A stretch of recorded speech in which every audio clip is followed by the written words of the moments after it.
की मी खूप नर्वस होतो. तर मी असं बोलणार होतो की hi, my name is content creation आणि I do Akash it is. तर first time actually second time आहे. मी स्कूलमध्ये असताना पण स्टेजवर असं कधी गेलेलो नव्हतो आणि आता ही सेकंड टाइम असं तुमच्यासमोर रिप्रेझेंट करतोय. सो थोडा नर्वस तर आहे मी, पण लहानपणापासून एकदम आता सुरू करतो. एकदम म्हणजे असा शाळेत होतो मी, शांत असायचो, कोणाच्यात नसायचो, घरीच असायचो फक्त. म्हणजे स्कूलला गेलो, ट्युशनला गेलो, मग तिथून घरी आलो, तेवढंच माझं शेड्यूल होता. 7ला अभ्यास केला, पण अभ्यासात अजिबात लक्ष नाही. इथे तिथेच बघत बसायचं, हे सगळं करत राहायचं आणि एकदम ॲव्हरेज स्टुडंट होतो मी. म्हणजे असं म्हणतात ना की मुलं फक्त 1ली ते 4थी पर्यंत हुशार असतात, तेव्हाच त्यांचे 90% वगैरे येतात, मग नंतर 5th नंतर खरे रंग कळायला लागतात. तर तसंच होतं माझंही. तर मग असंच करत करत माझं स्कूलिंग झालं. IES मॉडर्न इंग्लिश स्कूलमध्ये होतो मी, दादरला. आणि मग नंतर कॉलेजला गेलो. कॉलेजमध्ये पण मी 11th-12th भवन्स कॉलेजला होतो, चर्नी रोड ज्युनियर कॉलेज. तिथे पण मी सायन्स घेतलं. सायन्स घेतल्यामुळे मला एक्स्ट्रा करिक्युलर ॲक्टिव्हिटीज करायलाच नाही मिळाल्या. तर मग कशात काहीच नव्हतं माझं. आणि मग नंतर डिग्री कॉलेजला महर्षी दयानंद कॉलेजला, MD college, which is famous for Natyangan. MD Natyangan त्यांचं खूप फेमस आहे. तिथे बरेच आर्टिस्ट लोक काम करून गेलेत, भरत जाधव सर, केदार शिंदे. तर मग तिथे जायची इच्छा होती, पण माझे प्रॅक्टिकल्स वगैरे होते, त्यामुळे मी गेलो नाही. आणि मग म्हणजे असं मी टाळाटाळच केली बेसिकली. प्रॅक्टिकल्सला पण नाहीच गेलो. पण म्हणजे तसंच मी असाच होतो की कशात लक्ष नसायचं, स्टडीजमध्ये पण नाही. फक्त एवढं माहिती होतं की KTचे फॉर्म कधी येतात, तेवढंच माहिती असायचं. मग नंतर मी BSc केलं. BSc म्हणजे सेकंड इयरला असताना मला ड्रॉप लागला, क्रॉस KT होती. सो मी फेल झालो त्या वर्षी. आणि मग नंतर तेव्हा मग या 1 वर्षाच्या पिकनिकमध्ये करायचं काय, म्हणून मग मी म्हणून मग मी तेव्हा फोटोग्राफी करायचा विचार केला. आणि तेव्हा मी फोटोग्राफी शिकलो. आणि मग कॅमेरा घेतला. कॅमेरा घेऊन मग नंतर असाइनमेंट्स करायचो, वेडिंग वगैरे शूट करायचो, कमर्शियल इतर काही असेल ते करायचो. मग असं करत करत करत माझ्याकडे कॅमेरा असल्या कारणाने मित्र मला म्हणायचे की आपण एक यूट्यूब पेज सुरू करूया का. तर मी तर म्हणायचो की चालेल, मला काही हरकत नाही, आपण करू शकतो. तर मग असं करत करत आम्ही एक आमचा आय थिंक नावाचा एक पेज सुरू केला यूट्यूबसाठी. आणि मग ते चांगले आम्ही कन्सिस्टंटली वीकली व्हिडिओज आम्ही पोस्ट करायचो, स्केच व्हिडिओज असायचे. आणि मग नंतर कोविडमुळे आम्हाला काही जमलं नाही, कारण तेव्हा सोर्सच नव्हता बाहेर जायचा म्हणा किंवा काय. मग नंतर आम्ही थोडं इंस्टाग्रामवर शिफ्ट झालो. मग इंस्टाग्रामवर माझा मित्र होता प्रसाद मोरे, कच्चा लिंबू त्याचा ID. तर मग त्याच्या पेजवर आम्ही स्क्वेअर फॉर्मॅटमध्ये व्हिडिओज करायचो. मग तिथे व्हिडिओ करायचो. मग प्लस आमचा दुसरा पण पेज होता आय थिंक ऑफिशियल नावाचा, त्यावर पण व्हिडिओज करायचो. तर मग तिथे असं झालं की एक रील आमची इतकी बूम झाली, ती 47 मिलियन व्ह्यूज गेले त्याला. पण त्याला खूप लोकांनी हेट केलं, कारण ती कॉन्सेप्टच अशी होती की मी आणि माझा मित्र चाललोय आणि खाली मिरची लिंबू पडलेला असतो ना, तर मग तसं होतं. आणि त्यावर आम्ही पाय न देता आम्ही एकमेकांकडे बघतो आणि कट टू आम्ही मिसळवर तो पिळतोय असा. ती अशी कॉन्सेप्ट होती. मग ते मग ते लोकांनी एकदमच मनावर घेतलं आणि मग प्रत्येकाने ते रिपोर्ट करून करून आमचा तो ID डिसेबल झाला. आणि मग नंतर असं झालं की आता काय करायचं. मला तर फोटोग्राफी असाइनमेंट्स होते, बाकीच्यांचं असं झालं की आता काय करायचं आपण. तर मग मी निर्णय घेतला नोव्हेंबर 2021 मध्ये की मी माझं स्वतःचं एक पेज ओपन करेन इंस्टाग्रामचं. मग तेव्हापासून मी माझं पेज ओपन केलं, आकाश इट त्याचं नाव ठेवलं. आणि पण तेव्हापासून मी जी कन्सिस्टन्सी मेंटेन केली ती अजूनपर्यंत आहे. म्हणजे जरी मी आजारी पडलो असेल, माझ्या हाताला IV असून पण मी व्हिडिओ शूट करायचो, कारण की एवढी मला त्याची आवड निर्माण झालेली होती. फोटोग्राफी पण करायचो त्यासोबत सायमल्टेनियसली. पण तेव्हा असं म्हणजे म्हणतात ना की लोकांना असं एक्सपेक्टेशन नसतात की ह्याच्यातून पैसे येत नसतील, पण मला होते एक्सपेक्टेशन की मला माहिती आहे ह्याच्यातून पैसे येणार. कारण की मी ऐकून होतो, बऱ्याच बऱ्याच लोकांकडून ऐकून होतो की कमवतात चांगल्यापैकी, एक ब्रँड रील्सचे कमर्शियल चांगले मिळतात त्यांना. पण ते करत गेलो करत गेलो करत गेलो आणि मग नंतर माझं एक व्हिडिओ पण खूप व्हायरल झाला, बँड्रा ईस्ट वेस्ट. त्यानंतर मला अजून मोटिवेशन मिळालं की अजून यामध्ये आपण फुल टाईम करू शकतो. मग मी फोटोग्राफी सोडून फुल टाईम ॲज अ म्हणजे फुल टाईम कॉन्टेंट क्रिएशनमध्येच मी म्हणजे करत गेलो. आणि मग नंतर त्या क्रेटेक्स नावाचा एक DJ आहे, तो पण मला फॉलो करायचा. आणि मग आम्ही भेटायचो वगैरे कुठल्याही इव्हेंटला वगैरे. तर मग असं बोलता बोलता DM वर मला तो मेसेज करायचा. आणि मग त्यांनी एकदा सांगितलं की मला असं आहे ना, एक म्युझिक व्हिडिओ बनवायचा आहे, तर तू काही हेल्प करशील का? मी म्हटलं चालेल, करूया आपण. तर मग ते म्युझिक व्हिडिओ होतं तांबडी चांबडीसाठी. आणि मग त्यांनी मला ट्रॅक ऐकवलं, मी ऐकलं, मी ट्रेनमध्ये बसलो आणि ते ट्रॅक ऐकत होतो. आणि बेसिकली तांबडी चांबडीचा अर्थ हाच आहे की तुम्ही तुमच्या स्किनमध्ये किती कम्फर्टेबल आहात. आता आपली स्किन आहे तांबडी, तर मग त्याचा तांबडी चांबडीचा म्हणजे तेच अर्थ होता की आपण आपल्या स्किनमध्ये किती कम्फर्टेबल आहोत, आपण स्वतःशी किती कम्फर्टेबल आहोत, हे त्या सॉन्गचा अर्थ होता. तर मग मी लगेच त्याला नेक्स्ट 2 डेजमध्ये श्रेयस म्हणून रॅपर आहे आणि क्रेटेक्स आमचा एक ग्रुप फॉर्म केलेला होता. त्यामध्ये मी माझी कॉन्सेप्ट सांगितली बेसिकली म्युझिक व्हिडिओसाठीची. आणि मग आता ती एकदमच व्हायरल होऊन ते आता आपल्याला माहितीच आहे ती स्टेप सगळ्यांना. तर मग तसं झालेलं होतं. आणि येस, मी असं कधी एक्सपेक्ट केलं नव्हतं की एवढं सगळं काहीतरी होईल कॉन्टेंट क्रिएशनमुळे. बट तुम्ही पण करत असाल तर सातत्याने करत राहा, मग तुम्ही पण याल माझ्यासारख्या स्टेजवर. येस, एवढंच.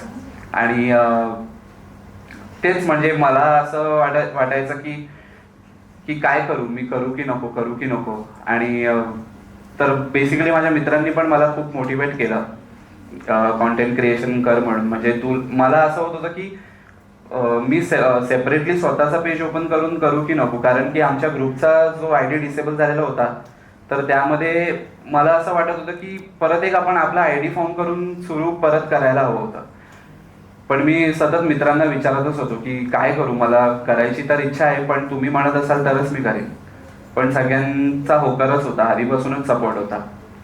आणि मग केलं मी माझं पेज सुरू. आणि अजून एक मला ॲक्च्युली ट्रिव्हिया पण सांगायचं होता तुम्हाला. तर कुणी कुणी तांबडी चांबडी व्हिडिओ बघितलाय, म्युझिक व्हिडिओ? सो जे मनीष काका आहेत त्यामध्ये, तर त्यांचा जो सूट आहे तुम्ही तो बघितलाच असेल, सगळ्यांना माहिती असेल.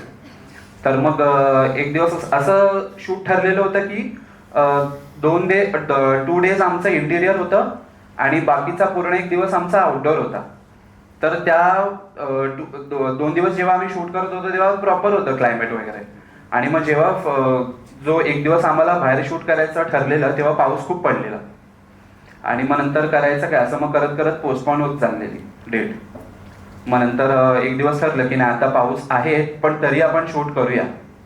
मग नंतर जिथून आम्ही सोर्स केलेला होता कॉस्ट्यूम, ते जे डिरेक्टर आणि प्रोडक्शनचे होते, स्टायलिस्ट वगैरे, तर तिकडच्यांनी सांगितलं की अरे तो कॉस्ट्यूम तर नाही आता, एक म्हणजे तो फेमस ॲक्टर होस्ट आहे, तर त्याच्या स्टायलिस्टनी तो रेंटवर घेतलेला आणि त्या स्टायलिस्टनी मग त्याला तो गिफ्ट केला. आणि मग त्यांनी खूप पैशाला तो विकत घेतला. आणि मग काकांचा कंटिन्युटी होता की बेसिकली तो कॉस्ट्यूम हवाच होता.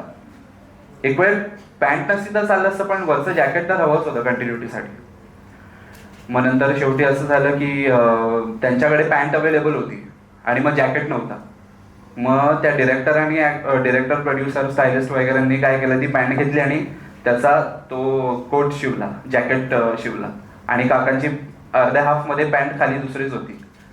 तर मग असं झालेलं होतं. आणि आता नंतर कट टू तो ॲक्टर सेम त्या रीलवर परफॉर्म करत होता. म्हणजे त्यांनी एक रील पोस्ट केलेली होती तांबडी चांबडी सॉन्गवर.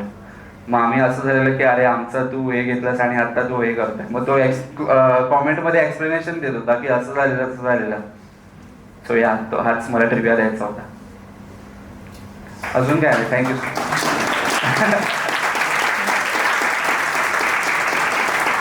कोणाला काही क्वेश्चन्स विचारायचे असतील तर तुम्ही विचारू शकता प्लीज.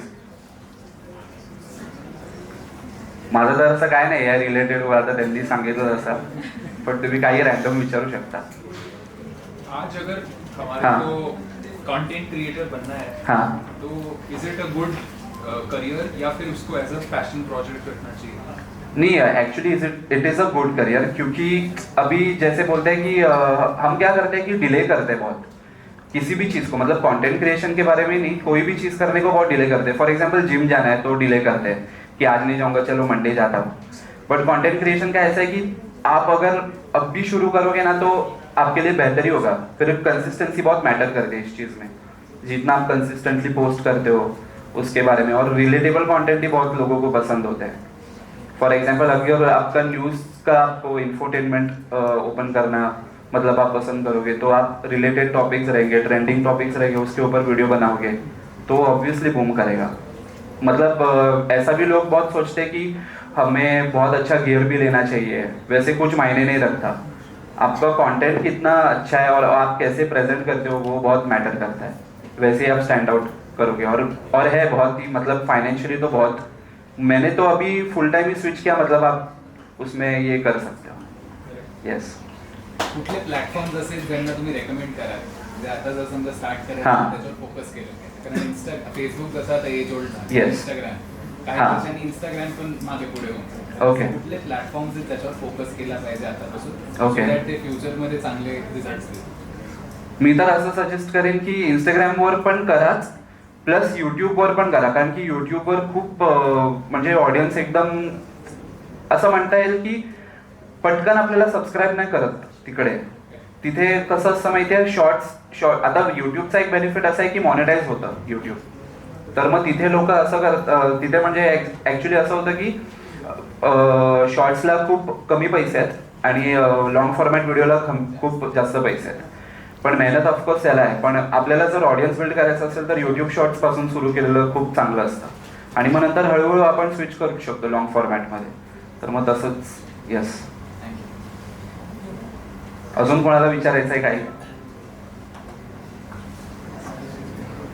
सुचतात का ते व्हिडिओ सुचतात?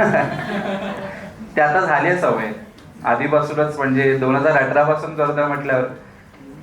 आणि मेन म्हणजे असं पण असतं की फॉर एक्झाम्पल आता कोणता ब्रँड आला असेल तर मग काय करावं. आणि ब्रँड असे असतात की तुम्हाला लगेच दुसऱ्या दिवशी पटकन त्यांना कॉन्सेप्ट हवं असतं.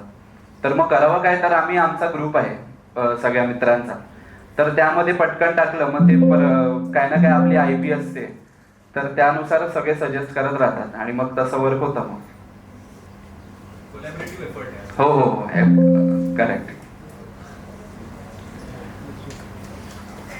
अजून सगळे डिसइंटरेस्टेड आहात का एकदमच?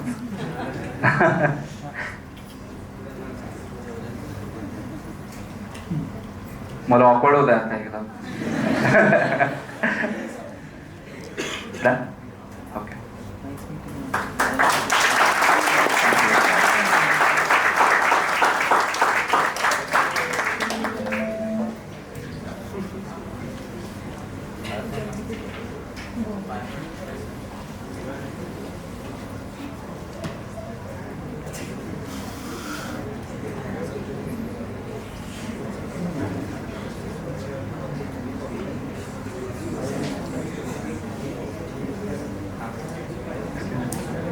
इसमें क्या बोलना है क्या कुछ नहीं, क्योंकि वो आपके वॉलंटियर बता देंगे.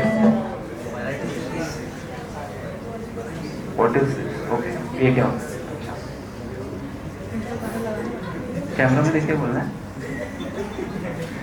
Towards camera. ओके.